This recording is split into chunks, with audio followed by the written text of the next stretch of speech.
Do not confuse this with treatment or mental health advice or direction. Nothing on this podcast is made to supplement or supersede the relationship and direction of your mental health caretakers. Although David Kozlowski is a licensed marriage and family therapist, he is not functioning as a certified mental health professional in this environment. And same applies to any professional who may appear on the OG Therapy podcast. Welcome to the OG Therapy. Hey everybody, welcome to the New Year edition of OG Therapy. And we're titling this one, New Year, Same You. Hopefully you're not going to be the same person after the New Year starts, but the reason why we all have New Year's resolutions is because we don't want to be the same old us. We want to be the new, improved version of us, or in other words, 25.0. So I'm going to seek to be 25.0 version of myself. So what does that mean I'm going to change, Brandon? I'll tell you what that means I'm going to change. I'm going to start doing the dishes without my wife asking me to. Oh. Yeah, so we're going big. Yeah, that's Some huge, people man. want to get in shape. I was hoping it was converting a PDF document. A PDF document. Let's not get crazy. Okay, my bad. Let's not get crazy. No, you guys, every time it's the new year, we always do an episode about, some things just you could work on the new year. This year, all we're going to do is just talk about how difficult the holidays was, or how difficult the holidays have been, right? And even if it was a good holiday, your bank account's a little bit lower. Yes. It's like the buzz, the excitement. There's always definitely like a vulnerability, a hangover, like a letdown after the holidays. I don't know where you guys are all listening to this from, but I know here since I've been living in Utah, that January 1 to like March 31st is rough. Yeah. When I lived in San Diego on the beach, New Year's Day, I'd always go surfing, and the weather is usually pretty crappy, but I got a little sun, get in the water a little bit. So the winters weren't that heavy on me, and I think a lot of people would agree with that if you're in a sunshine state. But for those of you who don't get to enjoy sun during the wintertime for the most part, we just want to talk a little bit about, and also for those of you who do get a little bit of sun, we just want to talk about how starting the new year, if you have New Year's resolutions, if you have things you're trying to accomplish, if you have big plans and goals, great. We're not going to give you advice and suggestions how to do a New Year's resolution. We're not going to give you advice. Just go YouTube that, check that out. I'm sure there's lots of great podcasts on like things you could do for the new year. We want to talk about just how much coming out of the holidays can be a hangover for people, and how it might be a good idea to not hit the ground running too fast. Because we all know what happens if you try to run downhill, or what could happen if you try to run downhill. Sometimes as you're running, your feet can't keep up with your legs, and you end up taking a little dirt nap, grass nap, going face first. I've been clipped running down a mountain like that. It's not fun. Yeah. So the reason why I'm bringing this up is all my clients throughout the years, everyone that I talk to wants to have a better year than they did in the past. Even if the last year was better, that's even more reason we want to continue the momentum. But if last year was crappy, then that's a big reason we want to flip the script and do something totally different. So the thing that I would always do with my clients, and I obviously, I'll probably do it this year as well, but things I've always done is we do like a debriefing. I call it the year in review.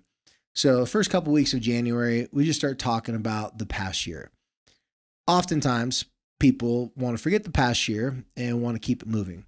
But then I remind people, if you've ever played sports, or if you've ever tried to be better at anything, playing music or anything, it's always helpful to record yourself doing it. So after a sports game, if you lost the game, or in this case, if you had a bad year, it's helpful to review it, look at it, see the mistakes you made, see the things you did well and how you could keep those habits and those patterns going, and then the things you need to alter or change. So that's what we're going to talk about for a few minutes, is just how difficult the holidays were. And that segues perfect into taking that energy, whether it was good or bad from the holidays, taking that energy from the holidays, taking a deep breath with it, knowing how to slowly slide into the new year. Because all my clients that have hit the ground running, they're like, go, gym twice a day, this and that. I'd say probably roughly about 90% of them don't make it past January, and they're coming back and seeing me for some of the similar issues that they had in the past year. So I don't think that's anyone's New Year's resolution is to get going. I don't know the recent statistics on the follow-up of people's New Year's resolution, but it's never been really good. So I've always been less about specific goal settings and more about reviewing the past year, the year in review, and taking that information to help you start the new year. So got my correspondent here, Brandon, with me. What up? And one thing that, Brandon, you and I have talked about, but also that I've been experiencing is just a lot of extra pressure over the holidays. If you're a parent, the pressure to make the holidays perfect. And if you're going through a breakup, a divorce, or you're just missing loved ones that you're no longer with, or maybe they've passed away and you can't be with them. These are things that when people go through them, it's easy to get distracted and it's easy to fall into that category of like, man, and I miss these people. Man, I wish I would have done this differently in the past year. And it's easy to go down that pathway. And sometimes people can be pretty hard on themselves. And I don't think people shouldn't be hard on themselves if they made mistakes in the past year. But the one thing I want you guys to try to avoid and help your loved ones avoid is that when you review the past year and you talk about it with someone, which I'll tell you that in just a minute, that's part of the steps I'm going to give you. When you talk about your past year with someone, you want to be able to take the information from the past year, but not take the hurt and pain and the emotions to help you make decisions for what to do this next year. Let me give you an example. I myself, this isn't even a client, this is me. I myself, about 3 years ago, I wanted to be able to get my heart healthier because I've had a lot of heart condition issues. And I knew that if I stopped eating sugar, meaning candy specifically, because I'm not cutting out all sugar, but if I didn't eat any candy for at least 3 months, that my body would respond pretty well to that. Well, I ate a lot of candy over the holidays because I knew I was going to stop eating candy January 1. Yeah. You guys probably get where I'm going with this. And I'm like, okay, I'm just going to load up on the carbs. That way, when I drop 10 pounds the first week, it looks pretty miraculous, but I put on 10 pounds right before that week. So I'm going to hit it really hard. Well, come to find out, I didn't really last that long. 2 nights to be exact.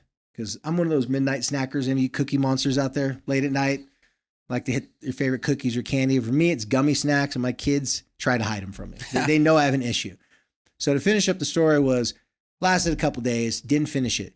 Now I'm starting the new year pissed off, angry, and upset with myself. And I'm shaming myself, but not in like a, come on, you can do better way. I'm shaming myself and like, what the heck is wrong with you? Do you want to get diabetes? Do you want to have dementia? Because all you got to do is listen to some podcasts and some reels online. Everybody's talking about inflammation causes dementia, causes Alzheimer's disease. Well, I've had both of my parents suffer in that category, specifically my mom last couple of years of life with dementia and not knowing people's names and having to remind her all the time of stuff that's happened in her life. It breaks my heart to think about that.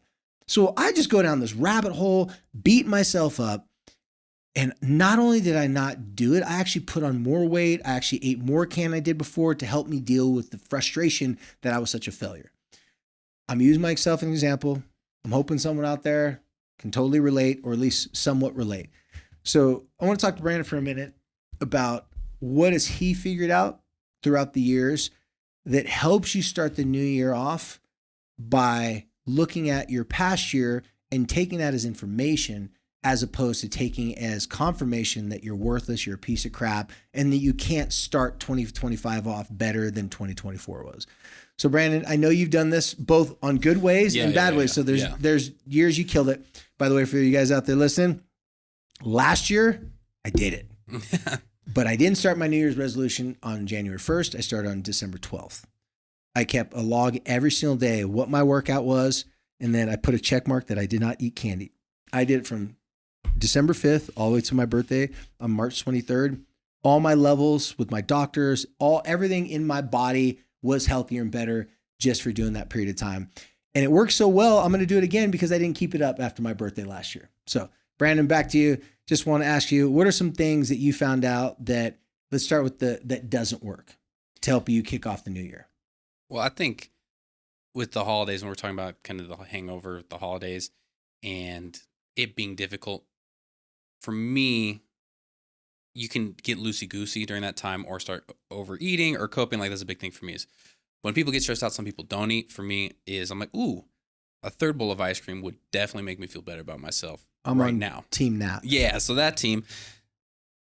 with the New Year's resolutions is when you don't review the year and don't see the progress you've made year over year, and you're just saying, well, the last 3 weeks, the last 4 weeks, I've either gained more weight or I've not performed well at work or I haven't done these things. And then it's the New Year's resolution isn't resolution. It's revenge on yourself for what you didn't do the last couple months or the last couple weeks. That usually doesn't work out because then you set super high expectations. I'm going to change everything. I'm going to do X, Y, and Z. I'm going to do everything perfect. I'm going to hold myself to this unreasonable standard. I'm not giving myself any break for what I just went through or had been dealing with or had been talking to myself. Now let's fix it. And in Utah, from January until March, or when spring happens, which could be April, there's winter, which is like the holiday winter, which is fine. It's easy to deal with. But when January hits, that is super brutal here, and it drags forever. So if you're not... Yeah, after the Super Bowl, there's really nothing. There's nothing. You're just, okay. So coming in with a lot of shame towards that year and not reflecting back on, oh, I made a bunch of progress. Have some wins. Those are some good things. And I also think with the resolution is not what I can change tomorrow, this week, next month, is over the next year, what can I gradually change? So I'm setting goals for how I can be better from this point next year, not from this point next week. You know, I like what you said about like revenge. I didn't even think about it that way before, because revenge is a fuel and an energy that motivates and drives a lot of people, but you pay a price. Yeah, you do. Using that energy. You get pretty taxed, you get pretty exhausted, because it comes from not like you being the hero. It comes from what, I call this the zero hero. Yep. The zero hero is the person, well, not the person, because we all have this ability inside of us, is the person's like, they're fueled by like what people said they couldn't do. And they always have to prove someone wrong. Their glass is never half full. They're always feeling like people are doubting, they're criticizing them. They're fueled by haters. They're fueled by contention, by criticism. The challenge with that type of fuel is you can have quick sprints, a burst of energy and motivation. Very few people can maintain it because it's a negative energy. Yeah. It's an energy that comes like what you said, like it's revenge. It's like, I'm going to make myself pay for not being disciplined before. That's great. That's okay. The problem is if you're doing it for a New Year's resolution, it's a contradiction. It's a total contradiction. It's like, dude, cut yourself some slack for this past year. You might have had a bad year. All right. So that leads me perfectly into the suggestions I was going to give people. Everyone listening to this, there's a couple of simple points to help you review or do the year in review. Now, again, if you want to do the whole entire New Year's resolutions, that's fine. I'm not against having goals. Goals are great. Okay. But to do a proper year in review, you need to do it out loud with someone else. So if you have a partner, do this with your partner. If you have a friend, tell your friend, hey, I listen to this podcast. They say this thing called year in review. It's just like, it's almost like you got to like testify of this past year. But the importance about what you're going to say is you're going to say good, bad, and ugly. Okay. So good are the things that you can pat yourself on the back for. Bad are the things that like they're habits that like, you didn't break those habits, or you didn't make enough changes on those habits that makes you happy, right? So you didn't do a good job on it, but it wasn't something horrible you did. Just maybe like for me, it's like I just kept on eating sugar. Yeah, it's not like you gained 20 pounds this year. Yeah, exactly. You just kind of kept on doing the thing you wanted to stop doing. Now, the ugly is the things you're actually embarrassed and ashamed about.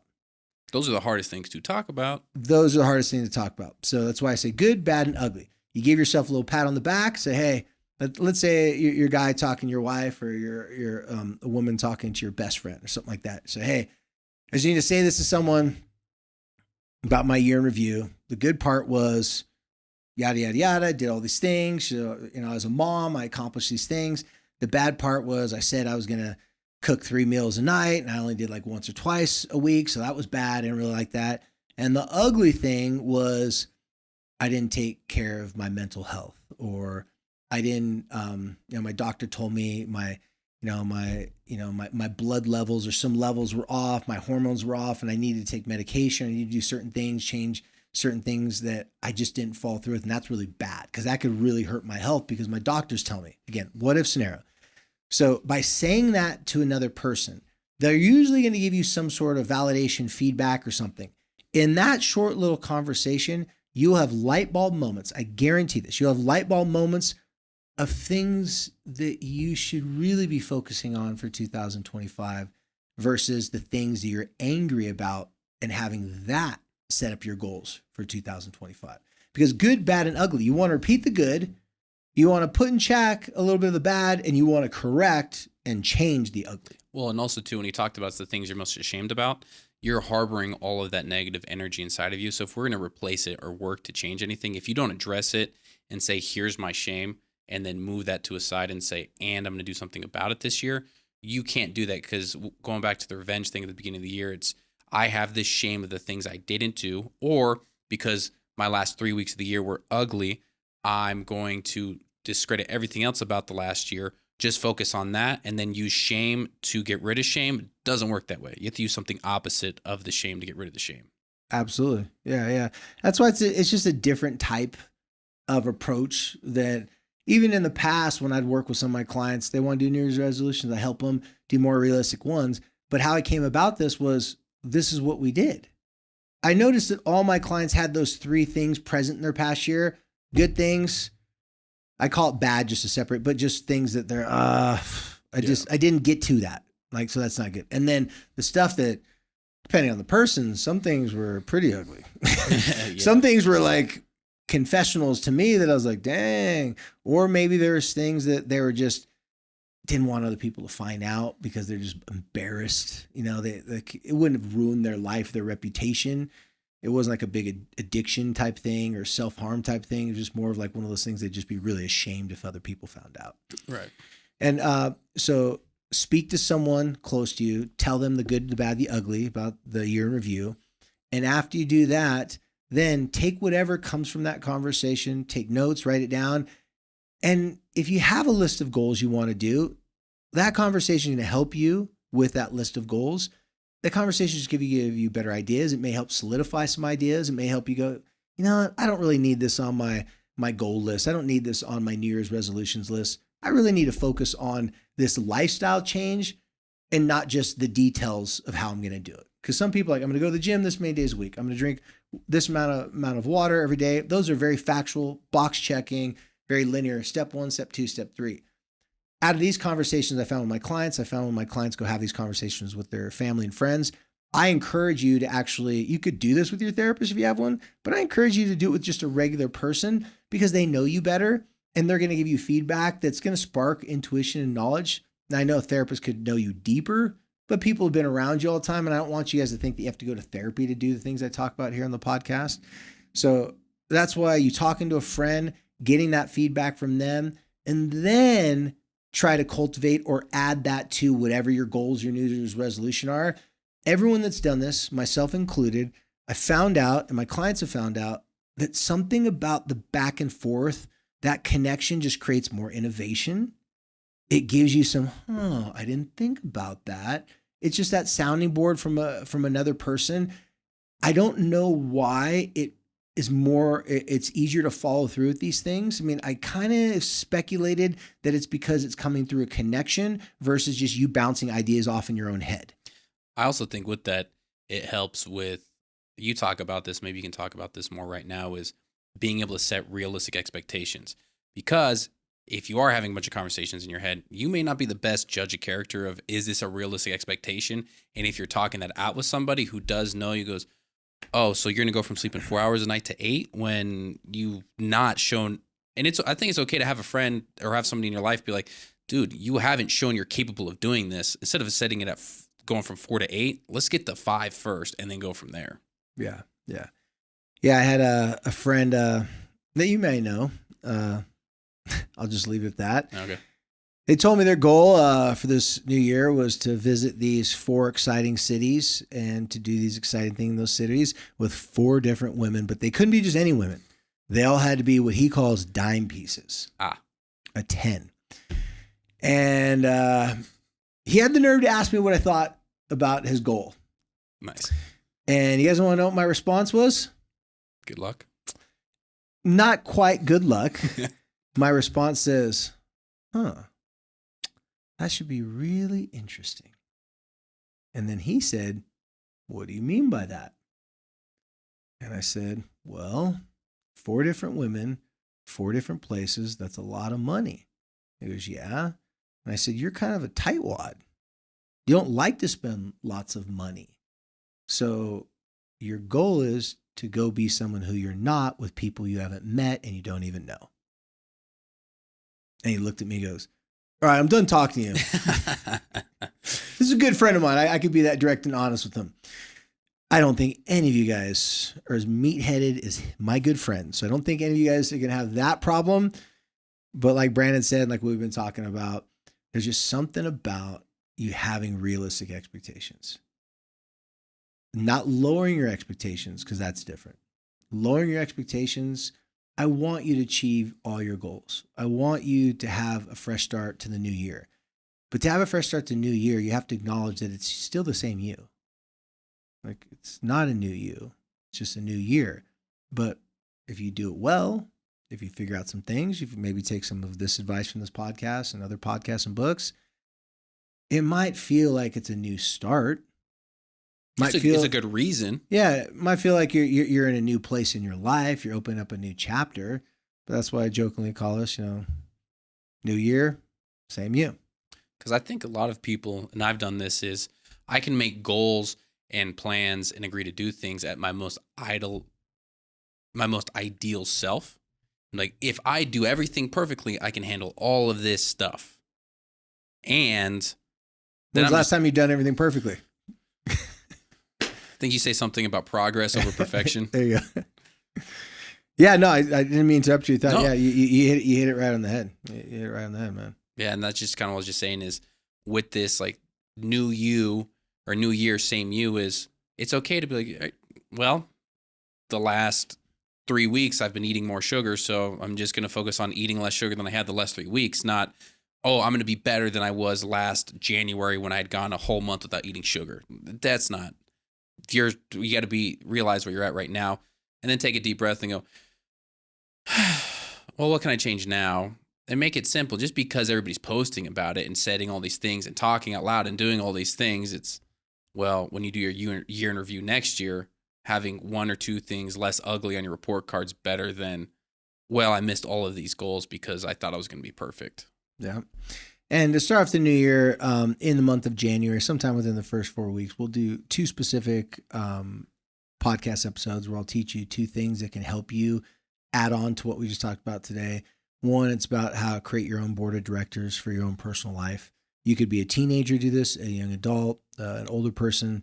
Basically, it's a way to get people together to help you make certain decisions throughout your life.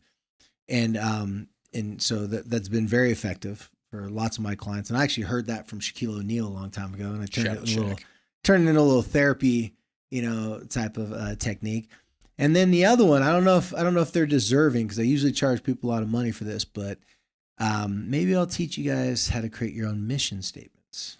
Ooh, we're yet to do that. I need that for the new year. So if you're curious about creating your own mission statement, creating your own board of directors to make sure that you're building your own new version of you, even though it's the same old version of you, but you just want a new addition to you. New software update. Yeah, there you go. A new update.